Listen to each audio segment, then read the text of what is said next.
बंदर और लकड़ी का खूंटा, मित्रभेद की पंचतंत्र कथा, रोचक कहानियों की दुनिया। कहानी शुरू होती है। एक समय की बात है, एक शहर के पास एक भव्य मंदिर का निर्माण कार्य चल रहा था। मंदिर के ढांचे में बहुत सारा लकड़ी का काम किया जा रहा था, इसलिए वहां ढेरों लकड़ियां, शहतीर और उन्हें चीरने के औजार इधर उधर बिखरे हुए थे। हर रोज दोपहर में काम करने वाले मजदूर भोजन करने के लिए शहर चले जाते थे और उस एक घंटे में वहां कोई नहीं होता था। एक दिन जब मजदूर दोपहर खाने के लिए निकले, उन्होंने अधचरे लट्टे में एक मजबूत लकड़ी का कीला अड़ाकर छोड़ दिया ताकि वापसी पर दोबारा आरी चलाना आसान हो जाए। जैसे ही सन्नाटा हुआ, पास के जंगल से बंदरों का एक दल उछलते कूदते वहां आ गया। उनमें एक बेहद शरारती बंदर भी था जो हर चीज को छेड़ने का शौकीन था।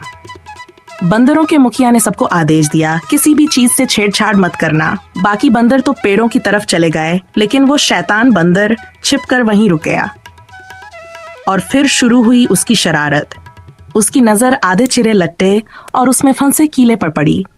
वह पहले तो आरी को उठाकर रगड़ने लगा, लेकिन खिर्रर खिर्रर आवाज सुनकर गुस्से में आरी पटक दी। बंदरों की भाषा में खिर्रर खिर्रर का मतलब होता है नालायक। फिर उसका सारा ध्यान उस खूंटे कीले पर गया। वह सोचने लगा, अगर इसे निकाल दूं तो क्या होगा। जैसे ही उसने कीले को हिलाना शुरू किया, उसकी पूंछ लापरवाही से लट्टे के दो हिस्सों के बीच फंस गई, पर उसे पता ही नहीं चला। वह पूरी ताकत से कीला निकालने लगा और जैसे ही कीला निकला, धड़ाम, लट्टे के दो भाग झट से क्लिप की तरह बंद हो गए और बीच में फंसी बंदर की पूंछ बुरी तरह दब गई। बंदर चीख पड़ा, आउच! अब वह दौड़कर भागना चाहता था, लेकिन पूंछ फंसी थी। तभी मजदूर लौट आए। बंदर ने जान बचाने के लिए जोर लगाया और पूंछ टूट गई। वह कराहता रोता, दर्द में चिल्लाता हुआ टूटी पूंछ लेकर भाग गया।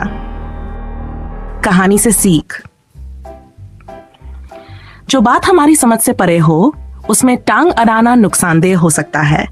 दूसरों की चेतावनियों की अनदेखी करना हमें भारी पड़ सकता है। अगर आपको ये प्रेरणादायक और मजेदार कहानी पसंद आई हो, तो हमारे चैनल रोचक कहानियों की दुनिया को अभी लाइक करें, सब्सक्राइब करें और बेल आइकन जरूर दबाएं ताकि अगली ज्ञानवर्धक और मनोरंजक कहानियां आप तक तुरंत पहुंचें। अगली कहानी में फिर मिलेंगे एक नई सीख और नए पात्रों के साथ। धन्यवाद।